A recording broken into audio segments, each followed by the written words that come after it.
नमस्कार विद्यार्थी मित्रांनो, सर्वांचं स्वागत आहे आपल्या MPSC टाइम्स या यूट्यूब चॅनलमध्ये. मिशन कंबाईन पूर्व परीक्षा 2024 चालू घडामोडीचे टार्गेट क्रमांक 8 आहे फेब्रुवारी 2023 या महिन्यामधील. आपल्या स्टडी टार्गेटमध्ये सप्टेंबर एंडिंगपर्यंत आपण 2 महिन्याचं करंट अफेअर जे आहे ते आपण क्लिअर करणार आहे जानेवारी आणि फेब्रुवारी 2023 मधील.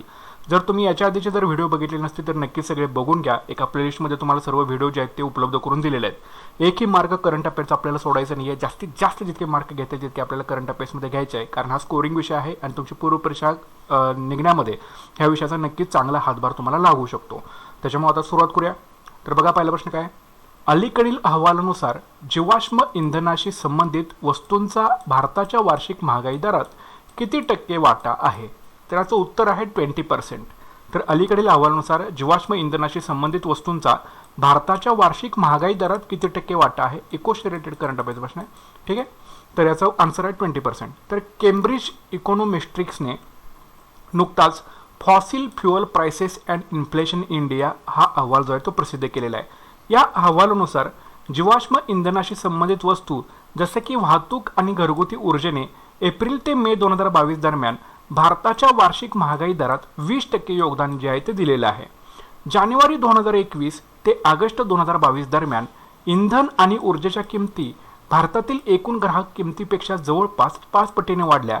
यामुळे इंधन आणि विजेवरील घरगुती खर्च जो आहे हा वाढलेला आहे. ठीक आहे, तर लक्षात ठेवा, अलीकडील अहवालानुसार जीवाश्म इंधनाशी संबंधित वस्तूंचा भारताच्या वार्षिक महागाई दरामध्ये 20% वाटा आहे.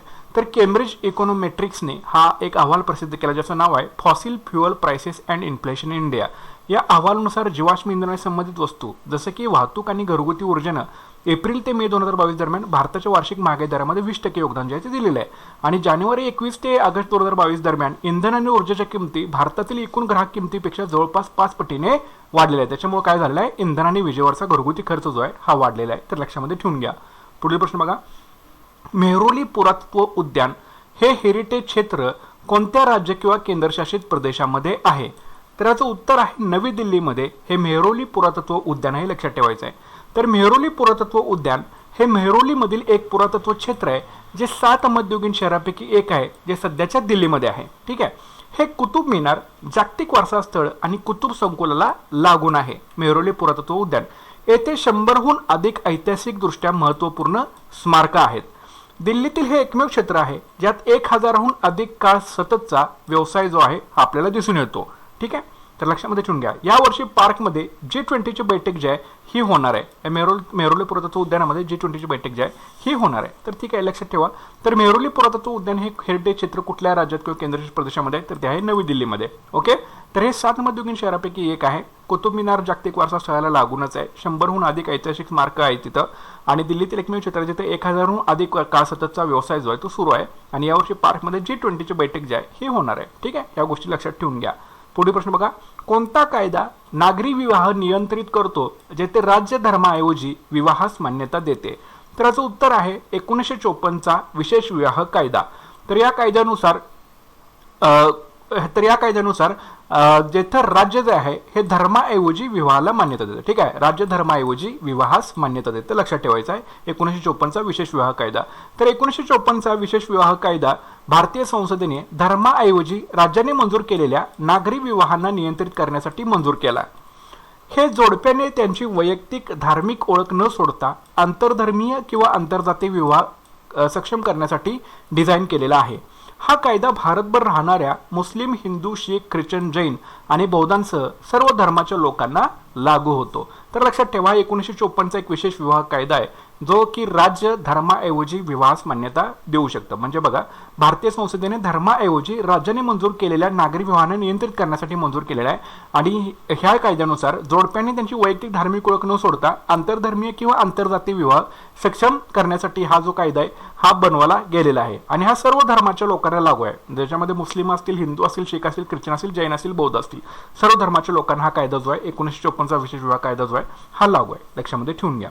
पुढील प्रश्न बघा.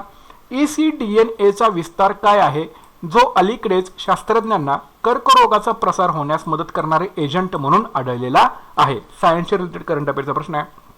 तर याचं उत्तर आहे एक्स्ट्रा क्रोमोझोमल DNA. हा ECDNAचा एक्स्ट्रा क्रोमोझोमल DNA हा याचा विस्तार आहे, जो की शास्त्रज्ञांना कर्करोगाचा प्रसार होण्यास मदत करणारे एजंट म्हणून जो आहे तो आढळलेला आहे. तर शास्त्रज्ञांना एक्स्ट्रा क्रोमोझोमल डीएनए ECDNA म्हणून ओळखल्या जाणाऱ्या डीएनएचे छोटे तुकडे सापडलेत, जे कर्करोग पसरण्यासाठी मदत करतात. कॅन्सर ग्रँड चॅलेंज उपक्रमावर काम करणाऱ्या संशोधकांच्या टीमने याचा शोध जो आहे तो लावलेला आहे. अनुवांशिक सामग्रीचे हे छोटे तुकडे, ज्यांना ऑन्कोजिन देखील म्हणतात, कर्करोगाच्या पेशींना सध्याच्या कर्करोगांच्या उपचारासाठी अधिक प्रतिरोधक जे आहे ते बनवू शकतात. ठीक आहे, तर हे लक्षात ठेवा. ECDNAचं लॉंग फॉर्म काय, तर ते आहे एक्स्ट्रा क्रोमोझोमल DNA. ओके, तर लक्षात ठेवायचं. तर हे काय करतात, हे कर्करोगाच्या उपचारासाठी अधिक प्रतिरोधक जे आहे ते बनवू शकतात. ओके, तर या गोष्टी तुम्हाला लक्षात ठेवणं गरजेचं आहे. ECDNA. पुढील प्रश्न बघा, अलीकडील अहवालानुसार भारतातील कोणते राज्य किंवा केंद्रशासित प्रदेश सर्वात जास्त हवामान संवेदनशील प्रदेश असण्याची अपेक्षा आहे? तर याचं उत्तर आहे बिहार. आता हा एन्व्हायरमेंटशी रिलेटेड करंट अफेअरचा प्रश्न आहे. ठीक आहे, किंवा जे अहवाल वगैरे येतात त्याशी रिलेटेड सुद्धा तुम्ही याला कन्सिडर करू शकता. तर बघा, XDIच्या ग्रॉस डोमेस्टिक क्लायमेट रिस्क रिपोर्टनुसार भारत, चीन आणि अमेरिका या देशांच्या अर्थव्यवस्थावर हवामान बदलाचा सर्वात वाईट परिणाम होईल, असं XDIच्या ग्रॉस डोमेस्टिक क्लायमेट रिस्क रिपोर्टमध्ये सांगितले गेलेले आहे.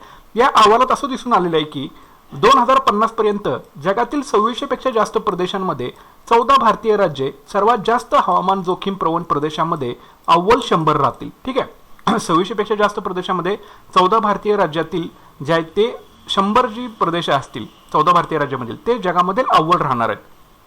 बिहार 22च्या जागतिक रँकिंगसह 2050 पर्यंत भारतातील सर्वात हवामान संवेदनशील प्रदेश असेल, अशी अपेक्षा या XDIच्या ग्रॉस डोमेस्टिक क्लायमेट रिस्क रिपोर्टमध्ये जे आहे ते सांगण्यात आलेली आहे. ठीक आहे, तर लक्षात ठेवा. तर अलीकडील अहवालानुसार भारतातील कोणते राज्य किंवा केंद्रशासित प्रदेश सर्वात जास्त हवामान संवेदनशील प्रदेश असण्याची अपेक्षा आहे? बिहार.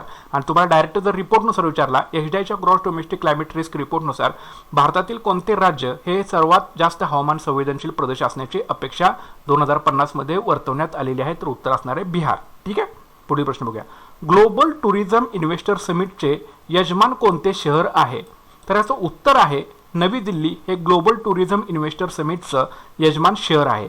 तर पर्यटन आणि आदरातिथ्य क्षेत्रातील संधी दर्शवण्यासाठी पर्यटन मंत्रालय या वर्षीपासून नवी दिल्ली येथे पहिली जागतिक पर्यटन गुंतवणूकदार शिखर परिषद आयोजित करणार आहे.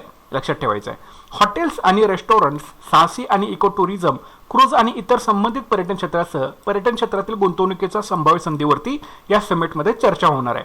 ठीक आहे, तर लक्षात ठेवायचं आहे. ग्लोबल टुरिझम इन्व्हेस्टर समिटचं यजमान शहर कुठलं आहे? नवी दिल्लीमध्ये. आणि हे पर्यटन आणि आदरातिथ्य क्षेत्रातील संधी दर्शवण्यासाठी पर्यटन मंत्रालय जे आहे या वर्षीपासून नवी दिल्ली येथे पहिली जी आहे ही जागतिक पर्यटन गुंतवणूकदार शिखर परिषद जी आहे ती होणार आहे. आणि याच्यामध्ये हॉटेल्स, रेस्टॉरंट, साहसी, इको टुरिझम, क्रूज आणि इतर संबंधित पर्यटन क्षेत्रासह पर्यटन क्षेत्रातील गुंतवणुकीच्या संभाव्य संधीवरती जी आहे ती सखोलमध्ये चर्चा केली जाणार आहे. आणि हे कुठं होणार आहे? नवी दिल्लीमध्ये होणार आहे. लक्षात ठेवायचं आहे. पुढील प्रश्न बघा, भारतीय रेल्वेने कोणत्या संस्थेसोबत रेल पोस्ट गतिशक्ती एक्सप्रेस कार्गो सेवा सुरू केलेली आहे? तर याचं उत्तर आहे इंडिया पोस्ट सोबत भारतीय रेल्वेनं रेल पोस्ट गतिशक्ती एक्सप्रेस कार्गो सेवा जी आहे ही सुरू केलेली आहे. तर भारतीय रेल्वेने एकाच वेळी 4 क्षेत्रांवर देशातील सेवा क्षेत्रासाठी रसद पुरवण्यासाठी रेल्वे पोस्ट गतिशक्ती एक्सप्रेस कार्गो सेवा जी आहे ही सुरू केलेली आहे. कार्गो सेवा हे भारतीय रेल्वे आणि भारतीय पोस्ट यांच्यातील 2 संस्थांचं संयुक्त पार्सल उत्पादन आहे. केंद्रीय अर्थमंत्री निर्मला सीतारामन यांनी गेल्या वर्षीच्या अर्थसंकल्पात केलेल्या घोषणेपैकी ही एक घोषणा आहे. ठीक आहे, सेवा आहे. लक्षात ठेवायचं आहे. तर काय प्रश्न आहे? भारतीय रेल्वेने कोणत्या संस्थेसोबत रेल पोस्ट गतिशक्ती एक्सप्रेस कार्गो सेवा सुरू केलेली आहे? तर इंडिया पोस्ट सोबत एकाच वेळी 4 क्षेत्रावर देशातील सेवा क्षेत्रासाठी रसद पुरवण्यासाठी रेल्वे पोस्ट गतिशक्ती एक्सप्रेस जी आहे ही कार्गो सेवा जी आहे ती भारतीय रेल्वेने सुरू केलेली आहे. कार्गो सेवा जी आहे ती भारतीय रेल्वे आणि भारतीय पोस्ट यांच्यातील 2 संस्थांचं एक संयुक्त पार्सल उत्पादन आहे. आणि अर्थमंत्री निर्मला सीतारामन यांनी गेल्या वर्षीच्या अर्थसंकल्पामध्ये अशा प्रकारचे कार्गो सेवा सुरू करण्याची घोषणा जी होती ही केलेली होती. लक्षात ठेवा. पुढील प्रश्न बघा, कोणती संस्था भारतात MQ-9B ड्रोन इंजिनसाठी देखभाल आणि दुरुस्तीसाठी सहाय्य प्रदान करणार आहे? तर याचं उत्तर आहे हिंदुस्तान एरोनॉटिक्स लिमिटेड. ही जी कंपनी आहे, ही जी संस्था आहे, ही भारतामध्ये MQ-9B ड्रोन इंजिनसाठी देखभाल आणि दुरुस्तीसाठी सहाय्य प्रदान करणार आहे. Hindustan aeronautics limited. तर हिंदुस्तान एरोनॉटिक्स लिमिटेड घोषणा केली की ते भारतात MQ-9B ड्रोन इंजिनसाठी देखभाल आणि दुरुस्तीसाठी समर्थन प्रदान करणार आहे.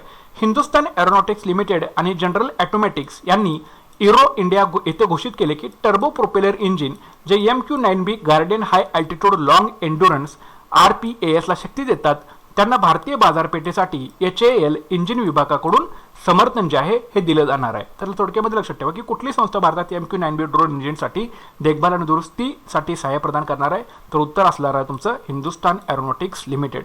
ओके, तर ह्या गोष्टी तुम्ही लक्षामध्ये ठेवून घ्या. पुढील प्रश्न बघा, भारताने कोणत्या देशासोबत डिजिटल पायाभूत सुविधा, हवामान कृती आणि शाश्वत विकासासाठी सहकार्य करण्यास सहमती दर्शवलेली आहे? तर याचं उत्तर आहे स्पेन. ठीक आहे, तर भारताने स्पेन या देशासोबत डिजिटल पायाभूत सुविधा, हवामान कृती आणि शाश्वत विकासासाठी सहकार्य करण्यास सहमती जी आहे हे दर्शवलेली आहे. तर भारत आणि स्पेन यांनी डिजिटल पायाभूत सुविधा, हवामान कृती आणि शाश्वत विकास यावर सहकार्य करण्याचं मान्य केलेलं आहे. पंतप्रधान नरेंद्र मोदी आणि त्यांचे स्पॅनिश समकक्ष श्री पेड्रो सांचेज यांनी परस्पर हिताच्या अनेक द्विपक्षीय आणि आंतरराष्ट्रीय मुद्द्यांवरती चर्चा केली. त्यांनी सध्या सुरू असलेल्या द्विपक्षीय उपक्रमांचाही आढावा घेतलाय आणि उच्चस्तरीय देवाणघेवाण आणि संरक्षण, आर्थिक आणि व्यावसायिक क्षेत्रातील वाढत्या सहकार्यावरती समाधान जे आहे हे व्यक्त केलेलं आहे. तर भारताने स्पेन या देशासोबत डिजिटल पायाभूत सुविधा, हवामान कृती आणि शाश्वत विकासासाठी सहकार्य करण्यासाठी सहमती जी आहे ही दर्शवलेली आहे. आणि स्पॅनिश समकक्ष कोण? स्पेनचे नरेंद्र मोदी यांचे श्री पेड्रो सांचेज. लक्षात ठेवा. पुढील प्रश्न बघा, भारताच्या भांडवली खरेदी अर्थसंकल्पातील किती टक्के रक्कम ही देशांतर्गत उद्योगासाठी राखीव ठेवण्यात आलेली आहे? तर याचं उत्तर आहे 75% इतकी रक्कम जी आहे ही भारताच्या भांडवली खरेदी अर्थसंकल्पातील रक्कम जी आहे ही देशांतर्गत उद्योगासाठी राखीव ठेवण्यात आलेली आहे. तर रक्षामंत्री राजनाथ सिंह यांनी घोषणा केली की 2023-24 मध्ये संरक्षण भांडवल खरेदी बजेटच्या विक्रमी 75% रक्कम ही देशांतर्गत उद्योगासाठी राखीव ठेवण्यात आलेली आहे. 2023-24 मध्ये संरक्षण मंत्रालयाला 5.94 लाख कोटी रुपयांचं बजेट जे आहे हे देण्यात आलेलं होतं, जे एकूण बजेटच्या 13.18% इतकं होतं. आधुनिकीकरण आणि पायाभूत सुविधांच्या विकासासाठी संबंधित भांडवली परिव्यय 1.63 लाख कोटी रुपये इतकं करण्यात आलेलं आहे. ठीक आहे, तर या गोष्टी तुम्हाला लक्षामध्ये ठेवणं गरजेचं आहे. तर भारताच्या भांडवली खरेदी अर्थसंकल्पातील किती टक्के रक्कम देशांतर्गत उद्योगासाठी राखून ठेवली? तर 75% रक्कम ही राखून ठेवलेली आहे. हे तुम्हाला लक्षामध्ये ठेवणं गरजेचं आहे. ओके, तर अशा प्रकारचे 10 प्रश्न झालेले आहेत. आता आपण याचं थोडक्यामध्ये रिकॅप जे आहे हे करून घेऊया. तर अलीकडील अहवालानुसार जीवाश्म इंधनाशी संबंधित वस्तूंचा भारताच्या वार्षिक महागाई दरात किती टक्के वाटा आहे? तर तो आहे 20%. मेहरोली पुरातत्व उद्यान हे हेरिटेज क्षेत्र कोणत्या राज्य किंवा केंद्रशासित प्रदेशामध्ये आहे? तर ते आहे नवी दिल्लीमध्ये. कोणता कायदा नागरी विवाह नियंत्रित करतो जेथे राज्य धर्माऐवजी विवाहास मान्यता देतं? उत्तर आहे 1954चा विशेष विवाह कायदा. ECDNचा विस्तार काय आहे, जो अलीकडे शास्त्रज्ञांना कर्करोगाचा प्रसार होण्यास मदत करणारे एजंट म्हणून आढळलेला आहे? त्याचा विस्तार आहे एक्स्ट्रा क्रोमोझोमल DNA. अलीकडील अहवालानुसार भारतातील कोणते राज्य किंवा केंद्रशासित प्रदेश सर्वात जास्त हवामान संवेदनशील प्रदेश असण्याची अपेक्षा आहे? उत्तर आहे बिहार. ग्लोबल टुरिझम इन्व्हेस्टर समिटचे यजमान कोणतं शहर आहे? तर ते आहे नवी दिल्ली. भारतीय रेल्वेने कोणत्या संस्थेसोबत रेल पोस्ट गतिशक्ती एक्सप्रेस कार्गो सेवा सुरू केली? उत्तर आहे इंडिया पोस्ट. कोणती संस्था भारतात MQ-9B ड्रोन इंजिनसाठी देखभाल आणि दुरुस्तीसाठी सहाय्य प्रदान करणार आहे? उत्तर आहे हिंदुस्तान एरोनॉटिक्स लिमिटेड. भारताने कोणत्या देशासोबत डिजिटल पायाभूत सुविधा, हवामान कृती आणि शाश्वत विकासासाठी सहकार्य करण्यास सहमती दर्शवलेली आहे? उत्तर आहे स्पेन. भारताच्या भांडवली खरेदी अर्थसंकल्पातील किती टक्के रक्कम देशांतर्गत उद्योगासाठी राखीव ठेवण्यात आलेली आहे? उत्तर आहे 75%. ठीक आहे, तर अशा प्रकारचा हा पार्ट आहे. नक्कीच 2-3 वेळा व्हिडिओ तुम्ही ऐका. नक्कीच तुम्हाला यातून फायदा जो आहे तो होऊ शकेल. चालू घडामोडी स्कोरिंग विषय आहे, अजिबात चालू घडामोडीला इग्नोर करून आपल्याला चालणार नाही. ह्या मंथ एंडपर्यंत, सप्टेंबर मंथपर्यंत आपण जानेवारी आणि फेब्रुवारी 2023चे करंट अफेअर्स जास्तीत जास्त आपण क्लिअर करणार आहे. ओके, जेणेकरून ह्यामधून तुम्हाला प्रश्न जास्तीत परीक्षेमध्ये पाहायला मिळू शकतात. त्याच्यामुळे जास्तीत जास्त व्हिडिओ आपले बघत चला. ठीक आहे, सो नक्कीच तुम्ही चॅनलला लाईक करा, शेअर करा आणि चॅनल नवीन असाल तर नक्की सबस्क्राईब करायला विसरू नका. भेटूया पुढच्या लेक्चरमध्ये. Thanks for watching guys and all the best.